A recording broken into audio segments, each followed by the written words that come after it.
Hello everyone, this is Captain Gerg bringing you game 2 of the, or round 2 rather, of the ESL tournament. I'm just going to start going here, because we have a little bit of a longer game.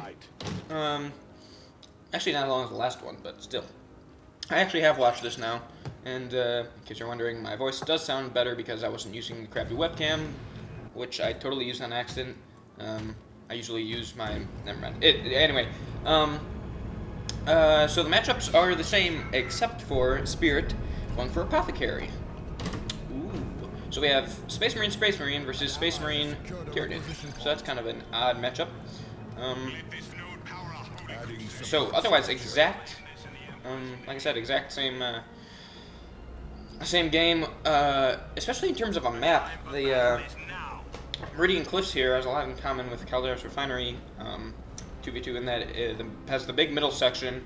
It's pretty wide, and it has a big kill zone section here where you have firing slot, so on and so forth, and everything in here can die. So. And meanwhile, we have these two flanks with the VPs that are less important, and the natural power farms, which are pretty deep inside, and so, of course, a very, very wide map. So we'll see some cool play here. All the Space Marines going for a Techmarine build, as per usual. And then we have the lovely double Termagant build from Schranz fan. And his Hive Tyrant, very close. Did he go down already? I forget. Good God. Wow. Alright, so we're like a minute in, and we already have a Hive Tyrant with Snap Slash back on his lesser Tyranids. No model losses there, but all the same, it's just a bad loss. I really, Apothecary's on the other side of the map too. Unless for an early harassment right off the bat from Spirit. I think he kind of recognized the last game. That didn't happen almost at all. Kraken Bolt's getting popped along with the Techmarine. Yeah, so that's... Marine's not retreating. Taking a squad loss. Gonna take another one pretty soon here if they don't retreat. Retreat. Nope. Okay, now you're... I was like, okay, great, he got out of the line. Now he can just do what he will, and then he retreats them after they're already out of the range of fire. Anyway, so early model losses for Red Team. A scout and a tackle Marine with barely anything from the others. Apothecary finally makes it over to revive the dead Hive Tyrant, but the fourth commander shows up. And immediately begins whacking away at him. I think he popped a heal on the Hive Tyrant too, because he's definitely low. Yeah, normal health he has when you're revived. Termagant, meanwhile, just popping away. They're both upgraded. One is. Alright. Nope, no, they both are. Don't know why we're not seeing... Must be on cooldown. We're not seeing a paralyzed or crippling poison. Okay. A quick assault squad coming out from DeBuGer. So that's rather unusual. Whereas Pallid continues to build up repetition and power. Both have decent power farms are identical in terms of we have one activated no and a full, and two, and then two and another activated no to Fluky. What else is happening? Once again, these Termagants really haven't done too much. Okay, we have the Army of Electri on Force Mana, has a little bit of power, so pretty heavy tier 1 here. No upgrades for his scouts, nor his attacks, but with an ASM and Armor of Alacrity. There's going to be plenty of power used in tier 1. Nothing for Pallid yet. Spirit, same thing, nothing going on. And Warrior Brood, of course, out for Schranz fan.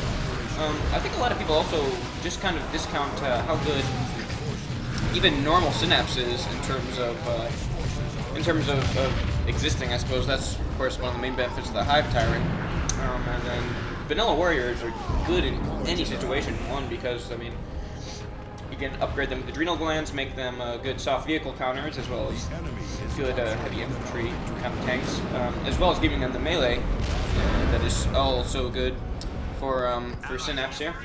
I'm sorry, 1 second. Ooh, can I... listen to me. I'm going left-handed with my mouse here, so this might be a little... I'll just use the keys. I'm stupid. I'm trying to multitask. 1 second. Where is that jam? There it is. Okay. Anyway, yeah, I don't really have anything else to say. All of that for absolutely nothing of value. Anyway, back to the fight. Spirit also went with an Assault Marine, while Paladin went for a second Tactical Marine. Mistake.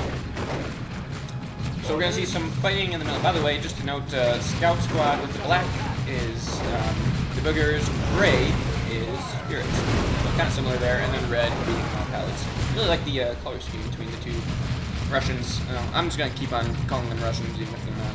I apologize. Anyway, yeah, normal Synapse, like I said, is great. Of course, you have the Synapse Flashback, which really hurts, but using Vanilla Warriors with anything, normal Synapse gives suppressant resistance, as well as, I think, maybe just health. No, it's not health. It's it's received damage multiplier times 0.8. That's it. I'm either computer open. I'm looking at the DAO 2 codex for data here. Yeah, no. So it doesn't increase the health, but it multiplies whatever damage is coming in by 0.8, so of course that's lower, as well as increases suppression resistance. So even Vanilla Synapse, which I think a lot of people forget about, is good to have with the Warriors, as well as the detection, not really an issue in early game Space Marine play, but can definitely, I mean, always, especially against the Farseer, for Eldar, or anything else in that regard. Really, having a Warrior squad out is never a bad idea. Because they do solid damage too. They're heavy infantry, which is the only heavy infantry option of course students have in tier 1 here. So things are going pretty normally. DeBuGer is getting a little bit manhandled by Spirits Marines in this case. Which, of course, in any Space Marine mirror, it just depends on what commander is versus against what commander. So if you have equal troops and you're fighting an Apothecary, you're gonna lose because he has the heal. No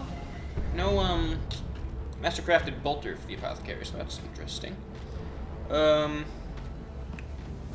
Yeah, I don't know. That's especially against Space Marines, when every second you can get of damage helps. Really never a bad time. So Palad goes with his Razorback again. Flamer down for yeah, must be Spirit now switching to a missile launcher, which by the way I think is really dorky for like 40,000 years in the future. Like seriously, we're gonna have a giant wait, okay, it's like halfway. But seriously, we're gonna have this. God, this thing takes a long time to upgrade. Come on. This joke is just plummeting right now. Okay. And now that I've let it long enough, the part where it's awkward, now it pops up. Okay, anyway, we're gonna have like giant orange missiles. Okay. I don't know, maybe that's how it's gonna be 40,000 years in the future. Who knows? Anyway, so this is something that's apparently pretty common with Palad, kind of here though, is the Techmarine with double plasma attacks. And by double plasma, I mean I already watched this game to go with plasma. I thought you was there by now. But anyway. Yeah, double plasma attacks. A lot. See, that's the one thing about Warriors, though. Is once they get engaged and you have your nice blob Tyrant force, one down really sucks. So yeah. And with Space Marine, especially with the Techmarine, sniping individual units and squads becomes pretty easy. Anyway, so Palad going with the double Tactical Marine plus Techmarine getting carted around in a Razorback, which he used great effect last game. But yeah, but that was against Eldar, so we will see how this goes. VPs are very much